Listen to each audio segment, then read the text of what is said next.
nor from alleged unconscious mechanisms, or from physical processes that Freud hypothesized about the mind, to those conditions of psychological work which are inherent in what we mean by the psychological.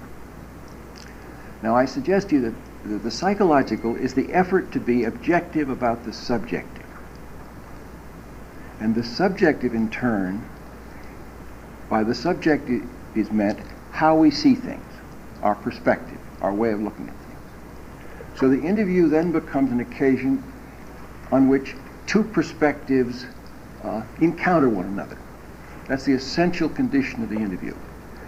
I think I am looking at you, and indeed I am looking at you in certain kinds of ways, but fundamentally I am meeting your outlook on me. The two outlooks are looking, if you like, or perceiving each other. Now this has a distinctness as a scientific, if you like, or a natural history event that springs out of the fact that each of our perspectives is unique. That each of us stares forth from an outlook individually shaped, genetically different, and examining a world seen from this particular perspective by no one else before or after. So this uniqueness of perspective, scientifically disorganizing as it may be, is a fundamental property of our engagement with each other. Now, to some extent, we are all sealed within these perspectives. Today we'll be talking about one of the largest ways in which we are not sealed within our perspectives, but to some extent, these perspectives are secret. I can't look at you and see your perspective, for example.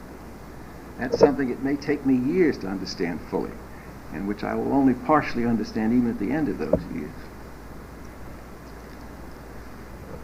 It's also true that the psychological contains a property which governs the way perspectives are structured and gives a distinctness to the psychological which baffles, in many respects, all of us still, and makes our so-called modern times in many ways seem very pre-psychological. And that property is that the subject can take itself as an object. That this perspective is both a subject and an object. And when I say I take myself as an object, it's not that I simply see myself in a mirror. I do that. But I take toward what I see in the mirror a particular attitude, which is my perspective on myself. Furthermore, I do not see you as a natural object, uncontaminated by my own view, but instead I take you as an object and have attitudes toward you, and sometimes grave limitations in my capacity to escape those attitudes toward you, as we know.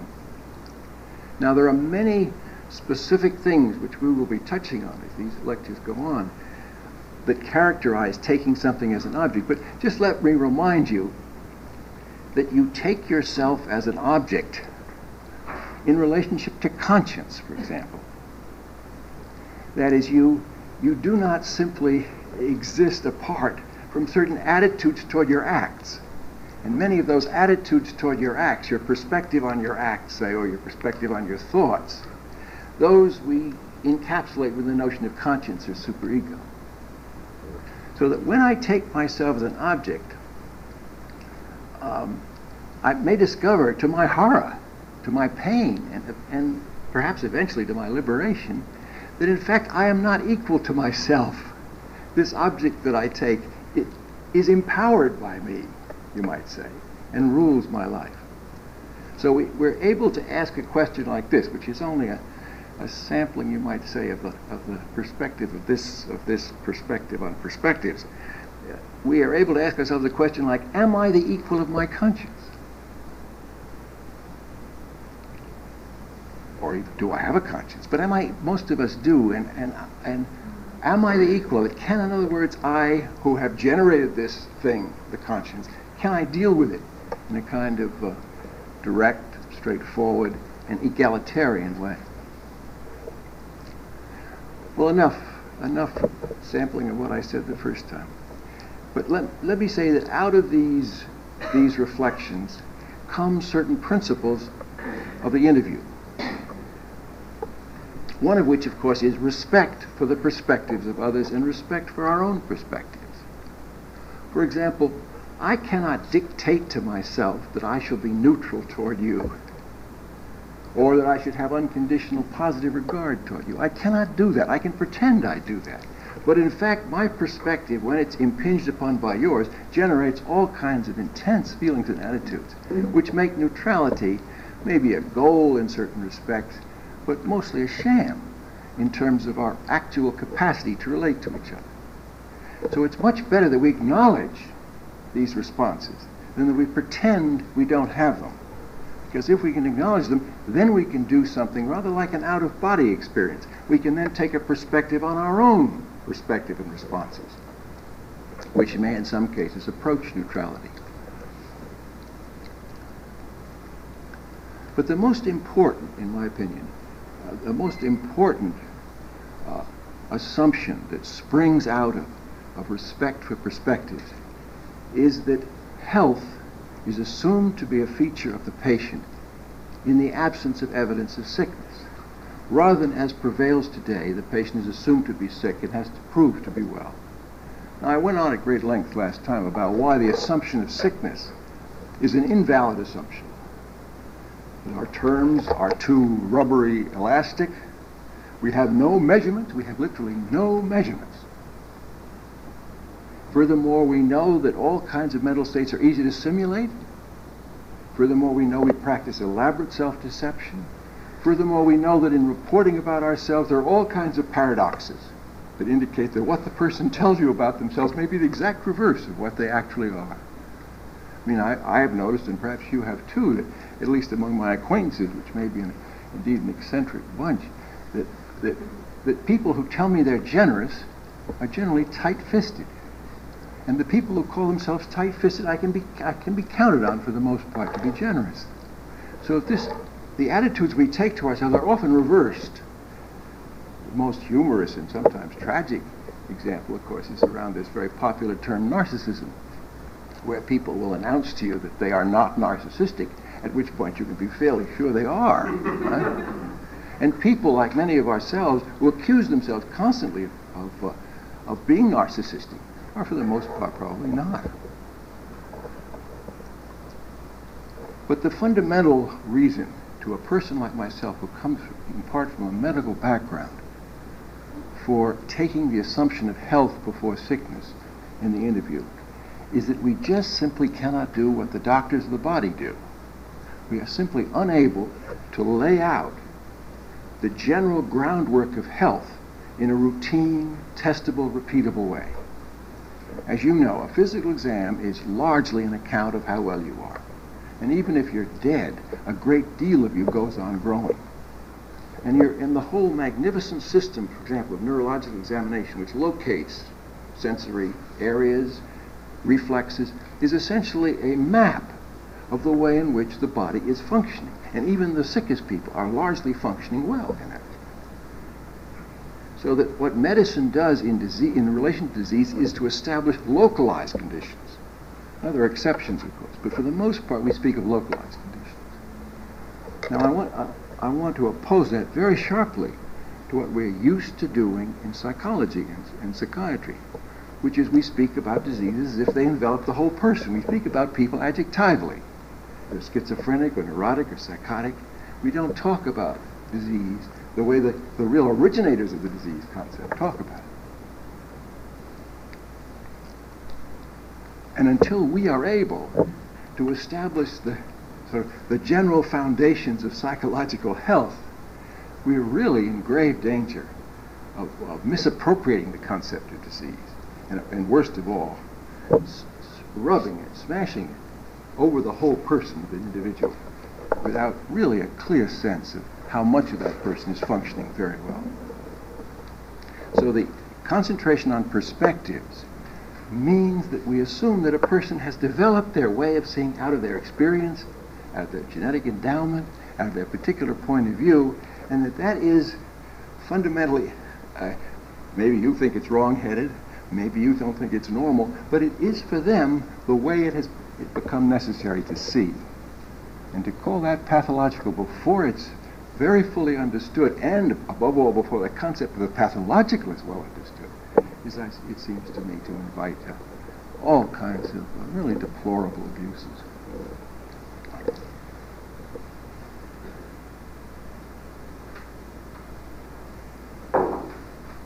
Now, today I want to take up another feature of the interview, which, like this concept of health versus sickness, seems to me very fundamental and equally, if not more neglected. And this too has a medical analog. The fundamental thing I want to say this morning is that we simply do not see the mind the way we see the body.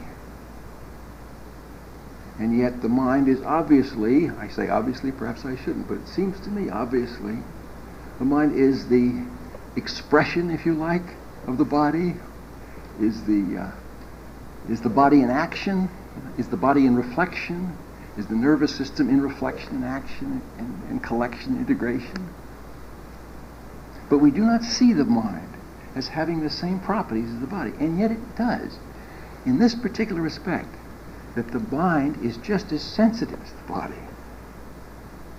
The sensitivity of the mind is, however, not seen as a fundamental property to be concerned about in the interview, and to be allowed for, and as I'm going to argue, to be anesthetized.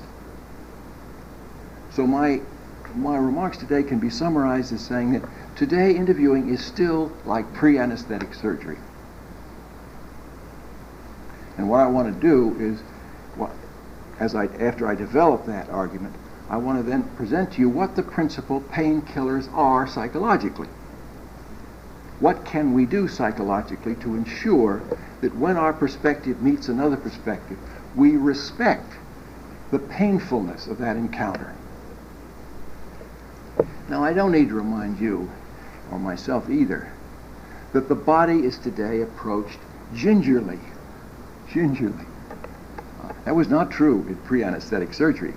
The essential features of surgery before anesthesia were that, number one, you jumped on the patient and held them down, and this required generally 5 or 6 people to assist the surgeon in pinning, is that the word, the patient down. The second property of pre-anesthetic surgery is unimaginable today. Today operations go on for hours, sometimes days. In those days, operations had to be completed in less than a minute. And the reason is perfectly obvious, because no matter how tightly you hold someone down, after you have inserted a knife into their abdomen, say, to take out the stone or the appendix, you only have a few seconds before that person cannot be stopped wiggling. And then in intra-abdominal surgery is obviously just chance. So the great surgeons of the pre-anesthetic era could remove a stone in less than 30 seconds. And in less than 30 seconds, you don't know, as they say, what's hit you. And you won't disturb the surgical genius in this extraordinary feat of almost magical action. Now, my contention is that we handle the mind in much the same way as the pre-anesthetic surgeons handled the body. That is, we expect it to lie still, accept our intrusive questions and invasions, and give us back the stone, if you like, give us back the materials we ask of it. When in fact the mind is as sensitive, as easily hurt, as eager to simulate and hide as any child is with a painful abdomen. Now, we can embarrass each other by remembering how many instances there are in our experience today, tomorrow, and probably forever, in which we simply neglect this fact. We ask the most extraordinary questions about people. I mean, we expect them to reveal intimacies that they've never revealed to themselves even. We expect them to tell us about Well, I don't need to list for you the kinds of expectations we have that are embodied in the standard interview procedure. And we expect to be answered. And we expect to be even told the truth, which of course is even a larger farce.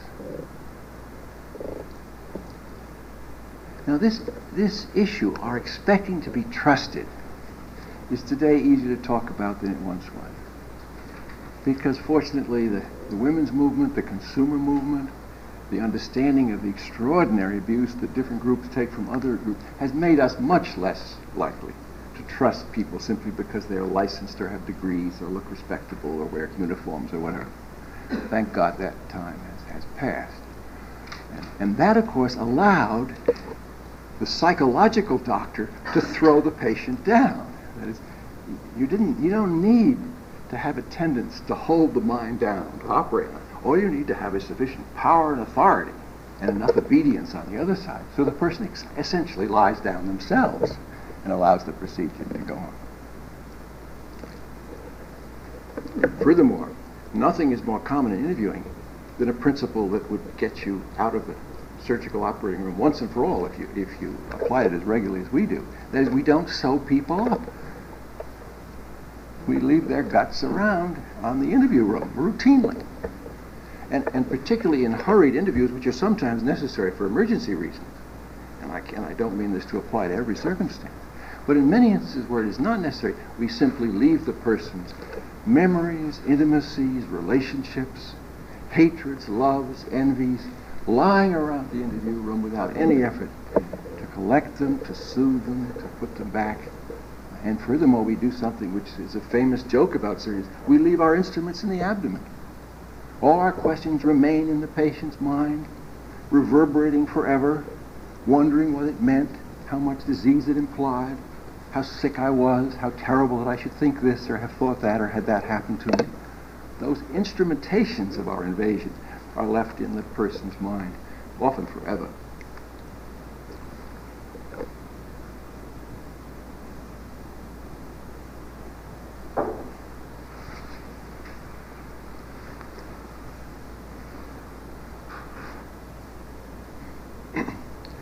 Now, of course, procedures like this would rarely be permitted in ordinary life. So that when we reach stages of intimacy where such questions might be acceptable in ordinary life, we have procedures that we apply, vastly different than the medical and psychological procedures. Now, the United States of America is not a formal culture. So that our procedures, our social procedures for intimacy, are much more informal and poorly organized than, for example, in Japan or in many other places, where you simply do not ask questions until a long time. But our culture is heterogeneous. We have people from many parts of the world, and our formalities are rudimentary at best, as people from older cultures often feel to their pain. But nevertheless, even among us, in our frontier society, you might say, our emergency frontier society of crisis and improvement and invasion, even there, we have procedures. For example, we expect a relationship to go from meeting to acquaintanceship and perhaps to friendship, and that takes a while. Now, it is said that men do not have friends. And there is much in defense of that view.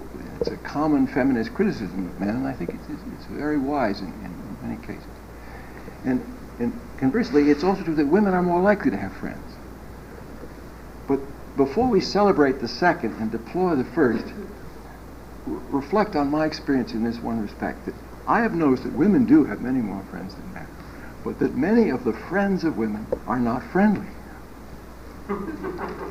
In other words, the acceptance of affiliative relationships among women, which is so much more advanced, is often accompanied by a tolerance or even receptivity to appalling behavior between women. So that the principles that I'm going to enunciate about the use of painkillers in the interview pertains as well to those wonderful people who do open themselves up to each other and perhaps to a wider use of those painkillers with each other. Now, friendship can be defined as the state of being close to and open with another person. And from some Darwinian perspectives, this would seem to be an unnatural state. That is, the wise animal in the jungle does not get close to anything it is open to. And it does not get open to anything it is very close to. That's a principle of self-protection, which is wisely evidenced in many species, at least under many circumstances, not invariably by any means, but in many. So the state of friendship indicates something must have happened, if it's a wise friendship as well as a true friendship, something must have happened to make both closeness and openness possible. Now, I'm in this lecture that follows this, I'm going to discuss clinical tact in particularly difficult situations like paranoid and megalomaniac patients. But tact as a human capacity is, of course, much more widely, thankfully, used than that.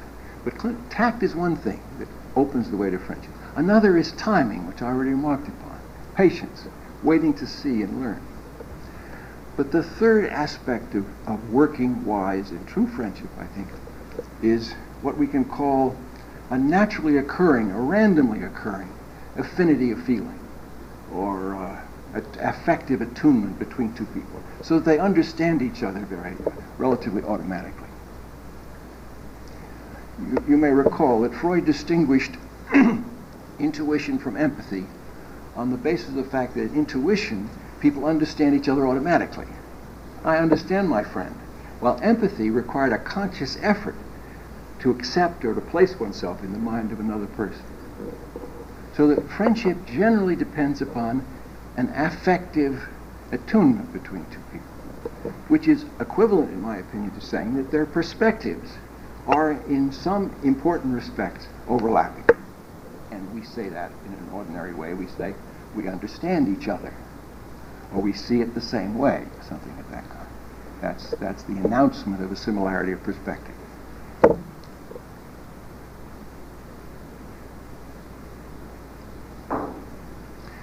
Now, the argument of this lecture is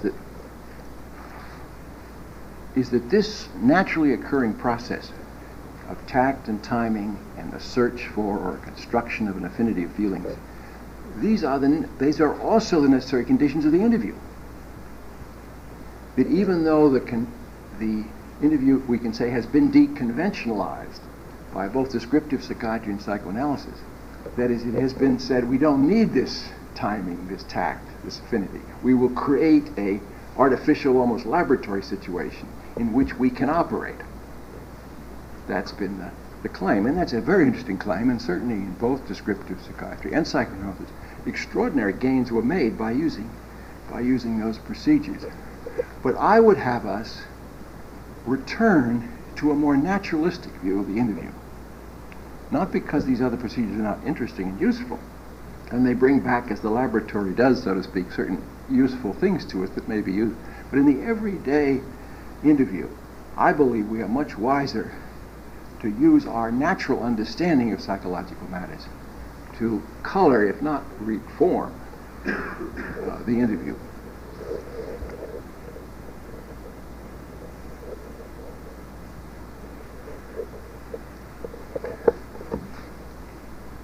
Now, what I want to do as the major sort of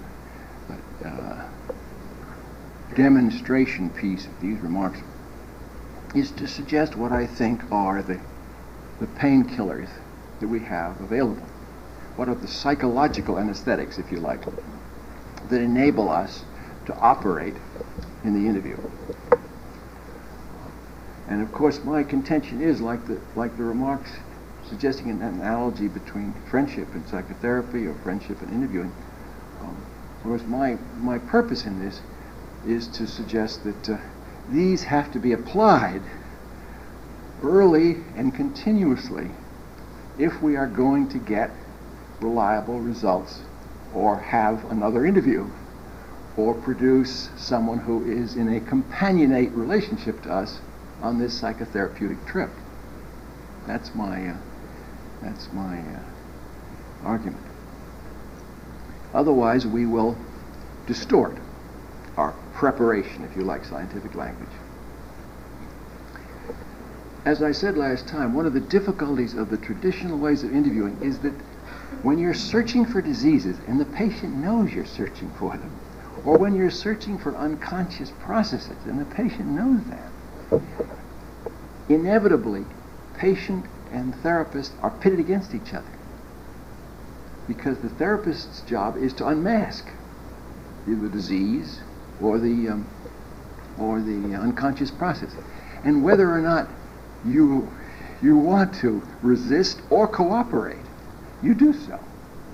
And that inevitably misshapes your perspective, and therefore the perspective that the investigator sees. I don't know whether I need to remind you of this.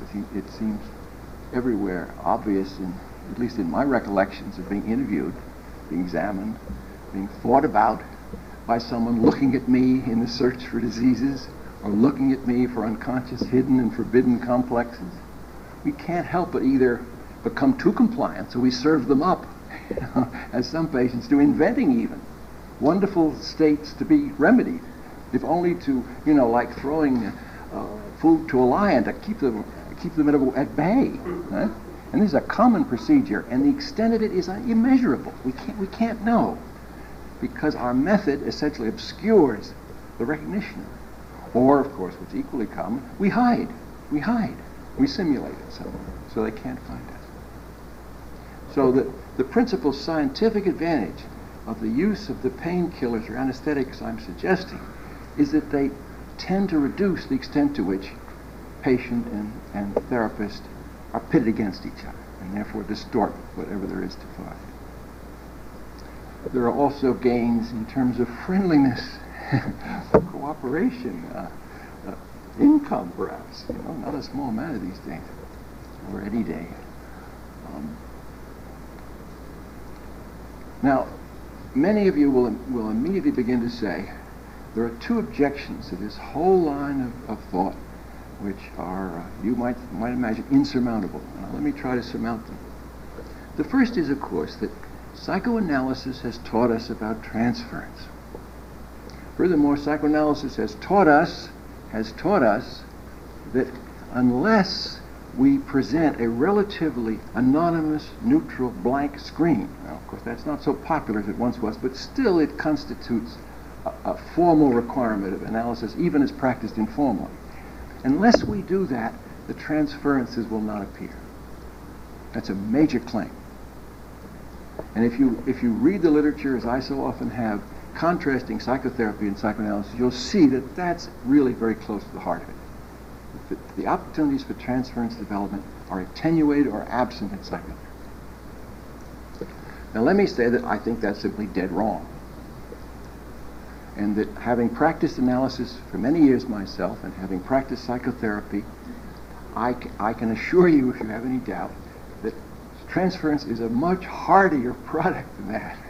It is a much more robust vine, you like to say. And it grips us whether we're therapists or standing on our head or naked or overdressed or whatever. It is present.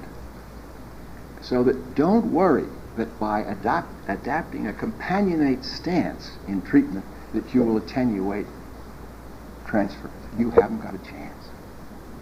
I mean, one of the grandeurs of Freud and his system was that he discovered some things that are there. They're not fragile little transient things. They grip the treatment with ferocity.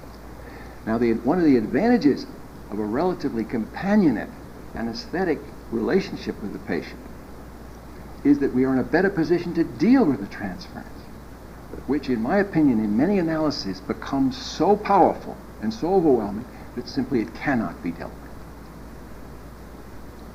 And in my opinion, the major problem with most analytic results can be summarized as unanalyzable transference. One of the reasons that I can say that now, and I couldn't have said it 20 years ago, is that I practice a lot off of people who've been analyzed many times, for many, many years, many times in terms of the most respectable circumstances, etc. And I can see those remaining transferences over and over again. And I don't mean they aren't present also in my patients, but the power of them, I suspect, is a function of the very difficult circumstances for the analysis of a transference that psychoanalysis presents. Now, the other objection that many of you will immediately make, and I would make it myself too, to what I'm saying, is that it is unrealistic. It's impractical.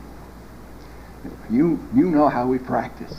You know the man or the woman, generally a man, at the other end of the phone from the managed care people telling us how many minutes we have to discover not only the cause of the patient's illness, but to cure it.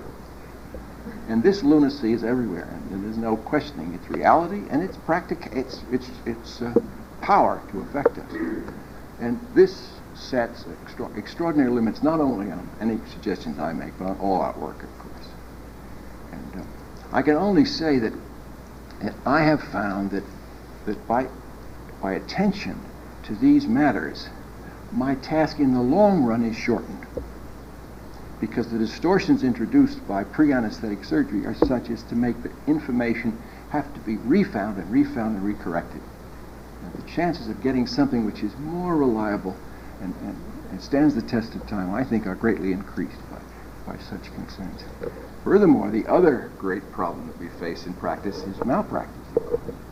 And there's an extensive literature now that indicates to us that if we have taken good care of the patient, if we have had a companionate relationship with the patient, our chances of being sued for even the most egregious mistakes we make, I mean, perhaps this is not something to recommend, for even the most egregious mistake we make is greatly lessened.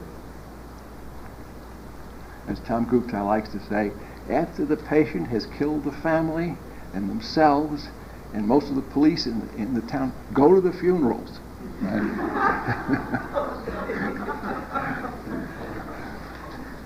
You may feel like hiding, but go to the funerals.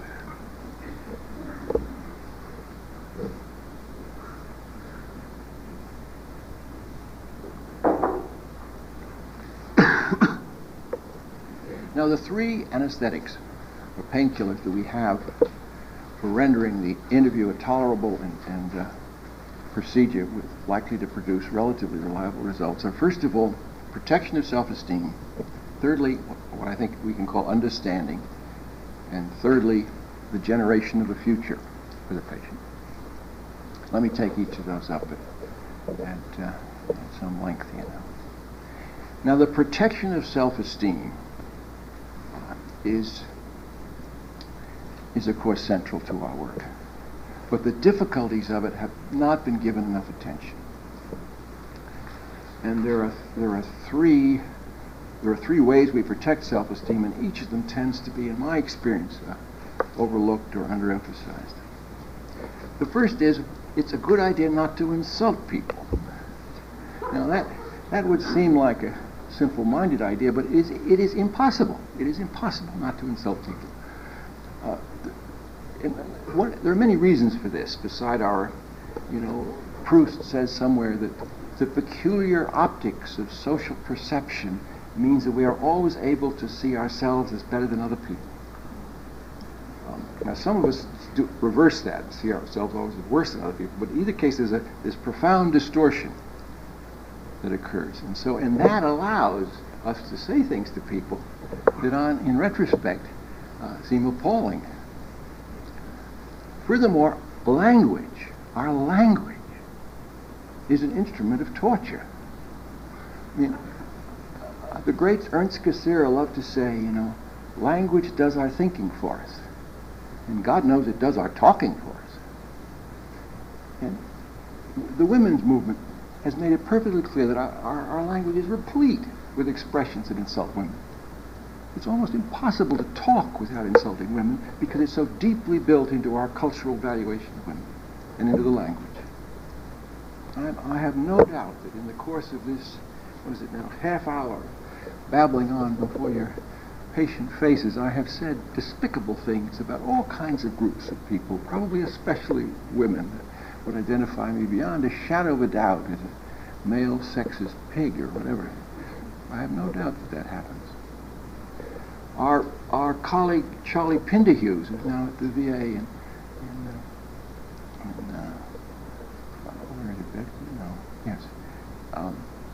is a black man, and he wrote a series of papers back in the 60s about the way in which the words black and white are used in particular senses that have profound racist implications throughout our speech. Some of you probably saw those amusing things that when it came out that Perot, Bush, and Clinton were all left-handed. And then, of course, the newspapers were quick to discover that no left-handed president has been re-elected. I don't know whether that's true or not, but there it is. And furthermore, we have a literature that says left-handed people die early. You know, I think they die out partly because of what's done to them in terms of language and behavior, not to mention the instrumentation of our society, which is right-handed. But in one of these accounts, I loved somebody said they hoped that these things would change and that we would stop using the word left-handed compliment, which of course is an insult, and shows again, it's in the ordinary ways that our language is structured in terms of our prejudices and our insults, our capacities for insult.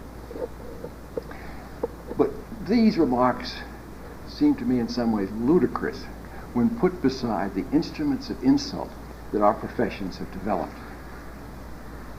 If you watch the kids in the playgrounds, and I've had enough children to have watched it many times, you realize that almost from beginning of school, and probably before, psychological descriptive terms are used to outlaw certain groups. Mental, which I would have thought was a sophisticated way of approaching it, is everywhere from, kindergarten up through high school, if not beyond, used as a way of saying that some people do not belong.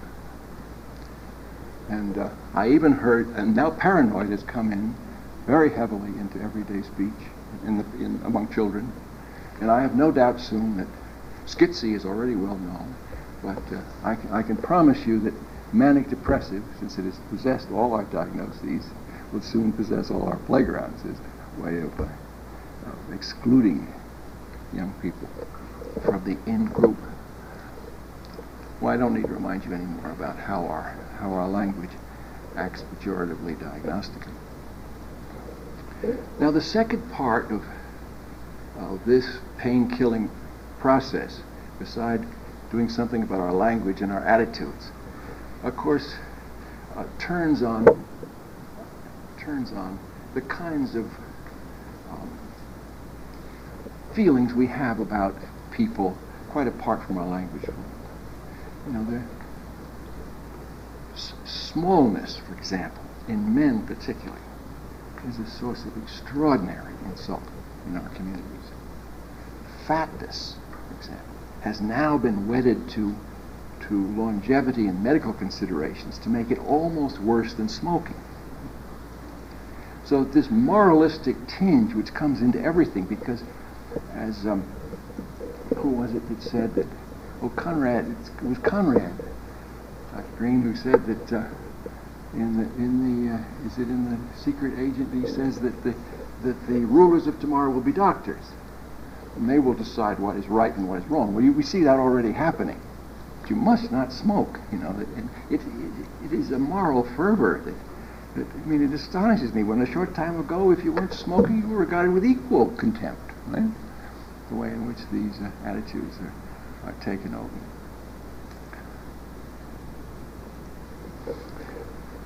Well, these tendencies to reflect on other people and to reflect on ourselves in these insulting ways contribute to the second way in which we inadvertently and sometimes advertently attempt to destroy people's self-esteem.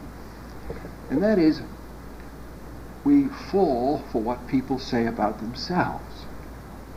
And I like to think of the interview as a minefield which has been randomly filled with different possibilities of danger to step on.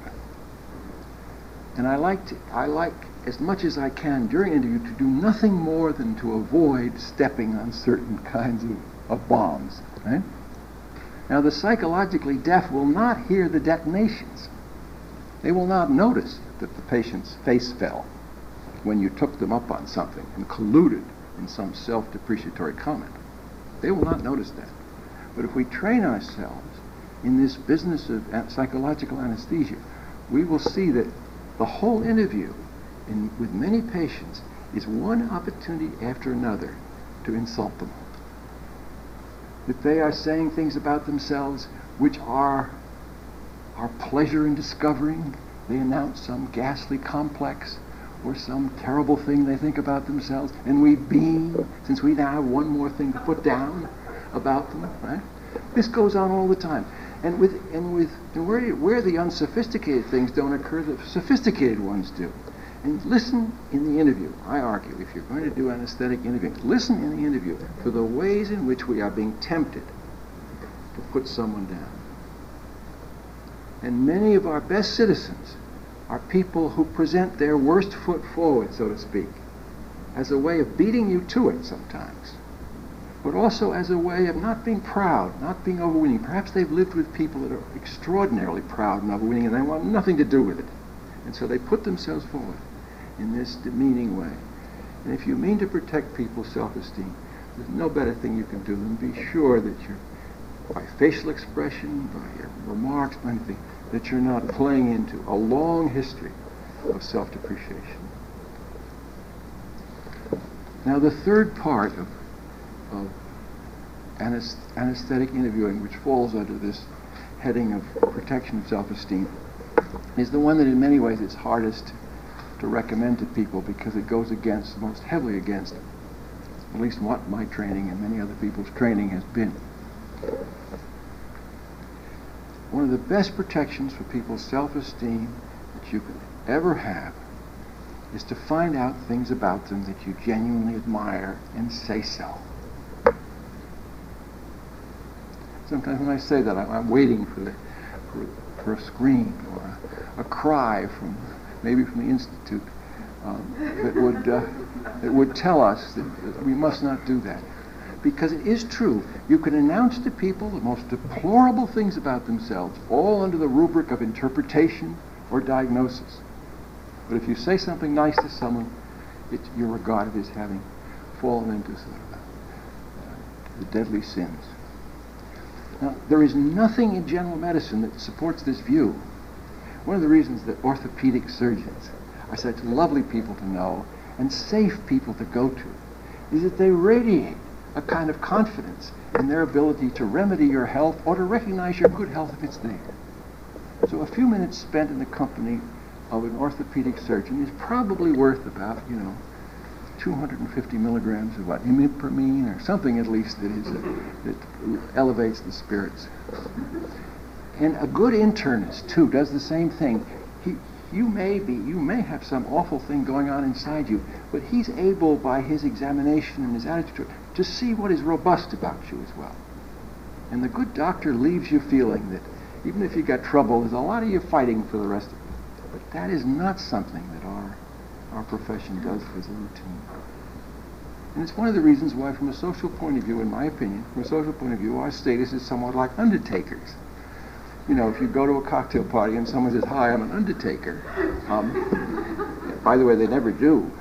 I spent my first night in the American Army in 1944 sleeping, imagine it, between two undertakers. And I heard all about the profession and embalming procedures as well, I learned that night. And I'm sure they were well aware they were torturing me. But one of the things they told me was that they never told anyone they were undertakers. Because, of course, everybody immediately assumes that they're sort of measuring you for a box or something. But my point is that people assume the same things about us. They think we can read their minds, but they think most people think somewhere in their minds that they're crazy. Most people think that. One of the great advantages of practicing psychoanalysis is you find that everybody has the same fantasies.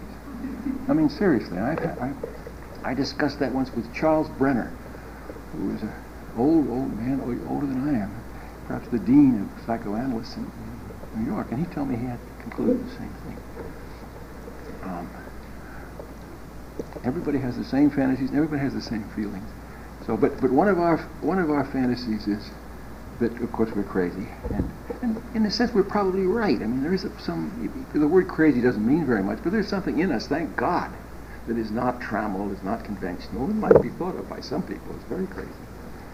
But when someone looks at you as if you were crazy or could be crazy, that combines with this to leave this very uncomfortable feeling that you're just about to be put away or something.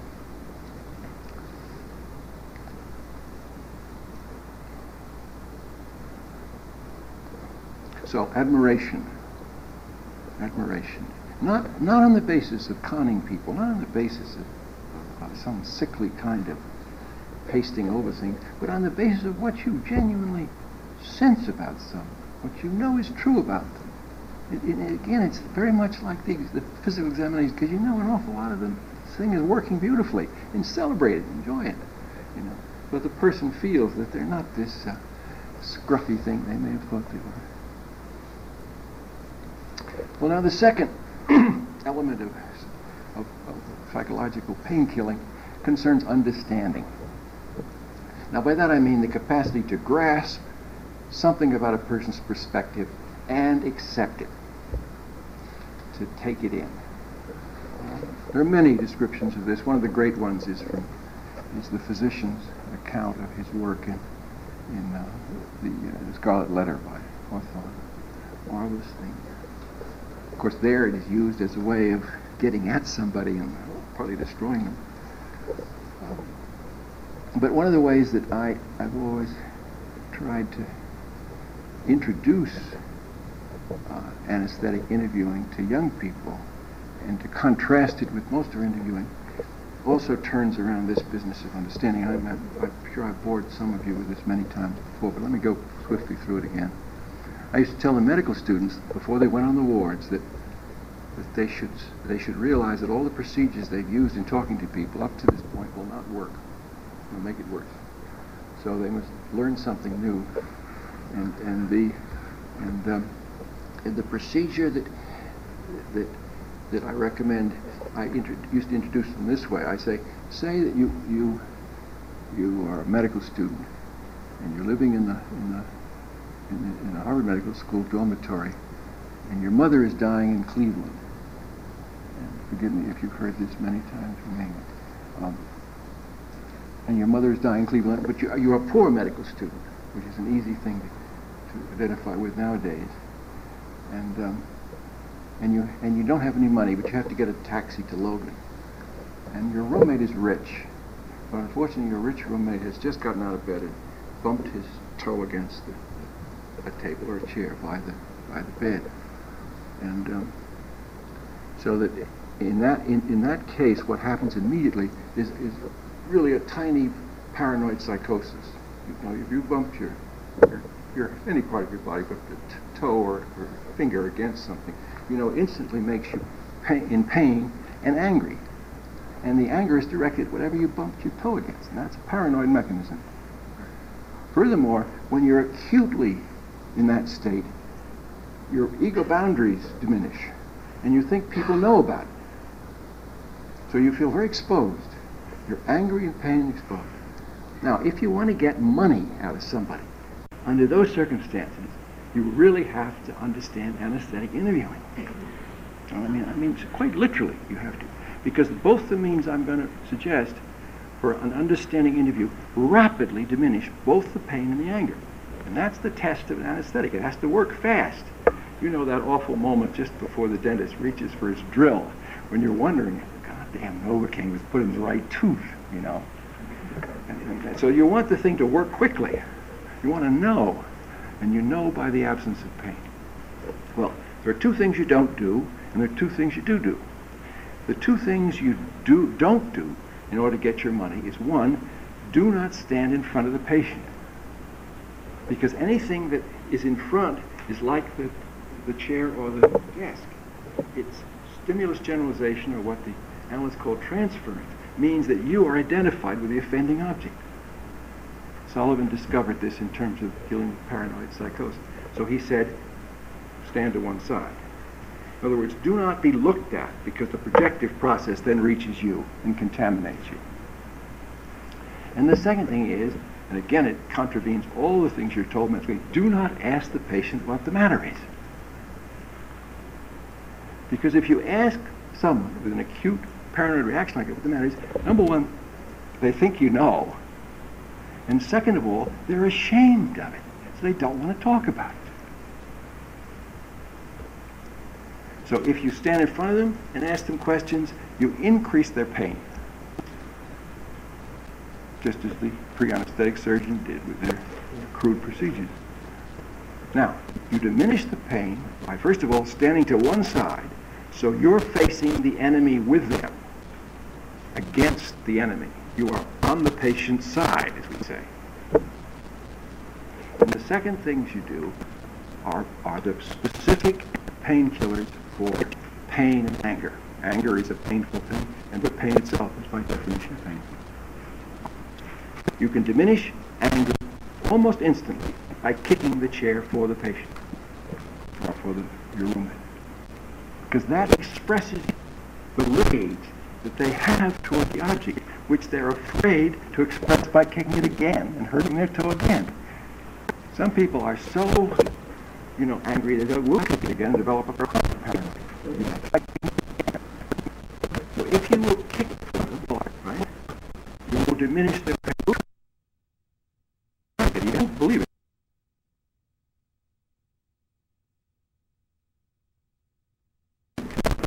Go into our verse.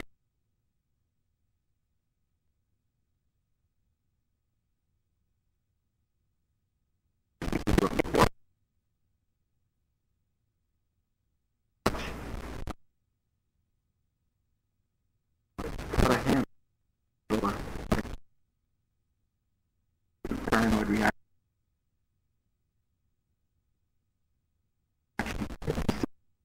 At work.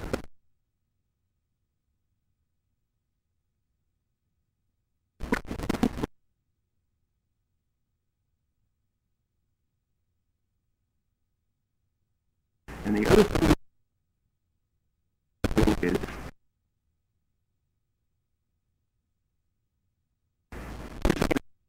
about the pain.